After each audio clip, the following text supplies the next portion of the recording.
Breath leaves his mouth as a solid thing. It hangs, fractures, then vanishes. Each step is deliberate, dragged from the ice as if the ground resists letting him go. Fur stiff with frost creaks when he moves. Leather bindings crack. The cold presses inward, not violently, but endlessly, like weight that never lifts. There is no wind. That is what makes it worse. Silence rules this land. Sound does not travel far here, only mistakes do. Somewhere beyond the white rise, something watches. He does not look for it. Looking wastes heat. He lowers his chin and keeps moving, feeling the slow burn in his thighs, the numbness climbing his fingers despite the bone knife clenched in his hand. Blood stains the snow behind him. His own, dark already freezing. Every drop marks distance, time, weakness. This is life at 70 degrees Celsius. Not a moment of suffering, but a condition of existence. Cold decides how fast a man walks, how long he bleeds, how much fear he can afford. He was hunted once by men. Now, the ice has claimed him, and the wilderness has begun to decide whether he will be allowed to remain. They do not chase him far. They do not need to. The last fire dies behind him without ceremony, swallowed by distance and snow. Its warmth does not follow. Nothing follows except the cold. He feels it settle into his back the moment the voices stop. Not mercy decision. A man pushed far enough becomes no one's concern. His boots break the crusted surface with a dull sound, too loud for this land. He adjusts his steps, shorter now, careful, wasting no force. The wound in his side burns once, then dulls, then becomes something heavier. Blood warms him for only a heartbeat before freezing into stiffness against his skin. He does not look back. Turning would cost heat. Turning would mean memory. The ground rises slowly, forcing his breath into rhythm with pain. Fur along his shoulders hardens, rimmed white. His hands ache inside the wrappings, fingers losing their names one by one. He presses them together against the bone handle at his belt, reminding them they are still his. This is not exile measured in distance. It is exile measured in minutes. When the light thins and the snow deepens, he understands the truth they left him with. Beyond the last fire, a man survives only if the land allows it, and the land has not answered yet. The sound comes before the shape. Snow shifts, slow, careful, not wind. He stops, without standing still, weight settling, breath thinned to nothing. Stillness here is not absence of movement. It is restraint. The pain in his side sharpens as his body cools, reminding him time is not his ally. A shadow breaks from the white. Low, broad, too patient to rush. He draws the bone knife. Not cleanly, not fast.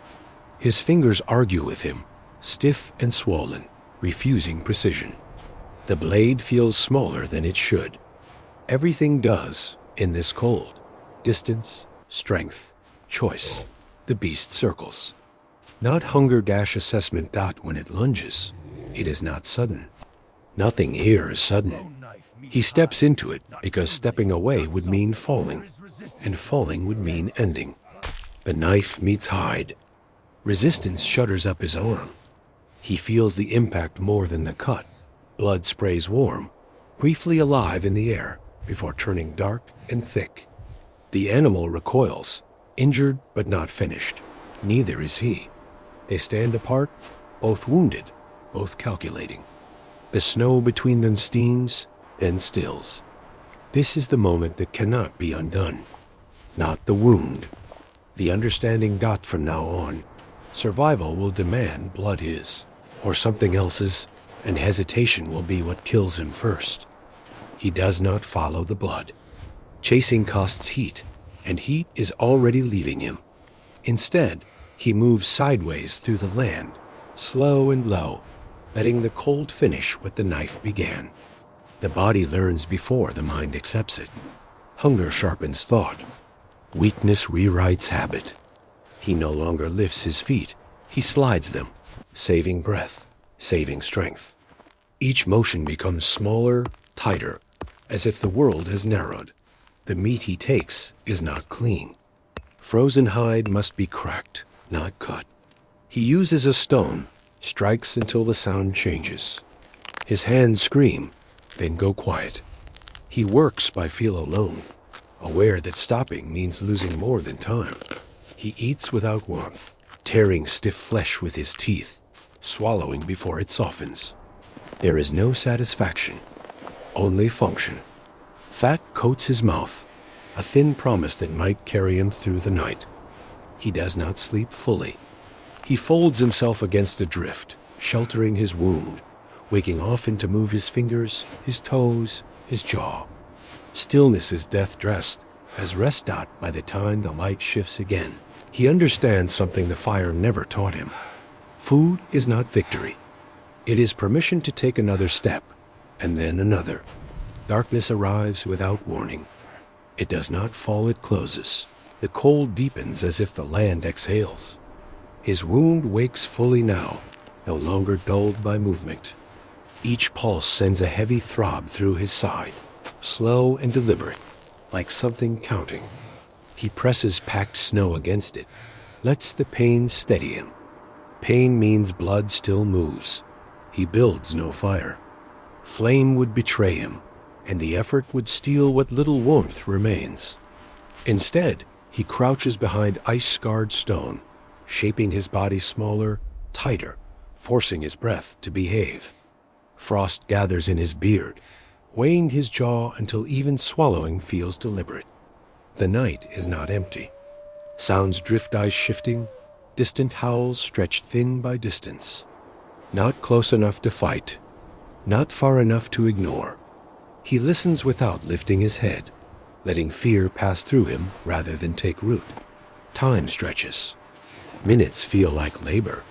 He stands, moves, crouches again, repeating the cycle to keep blood alive in his limbs. Sleep circles him like a trap, tempting, patient. He does not dream. He endures the night awake dot when the dark finally loosens its grip. He is still there, stiffer, slower, bleeding less dot alive, but altered. They do not announce themselves. He senses them first in the way the land tightens, in the silence growing deliberate. Tracks appear where there were none before wide, pressed deep, moving with purpose. Not one, several. They have learned his pace.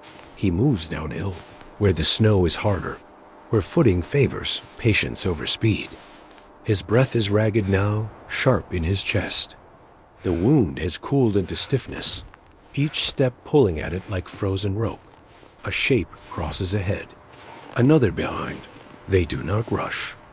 Hunger has taught them restraint, the same lesson the cold taught him.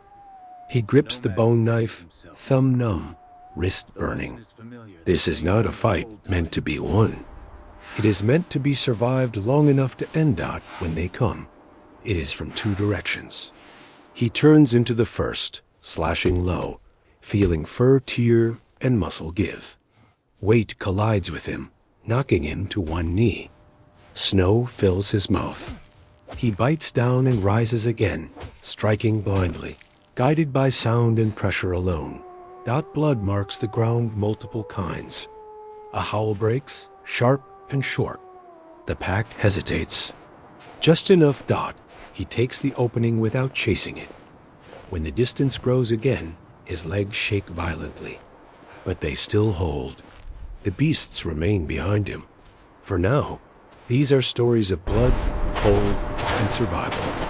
If you wish to continue walking this path, subscribe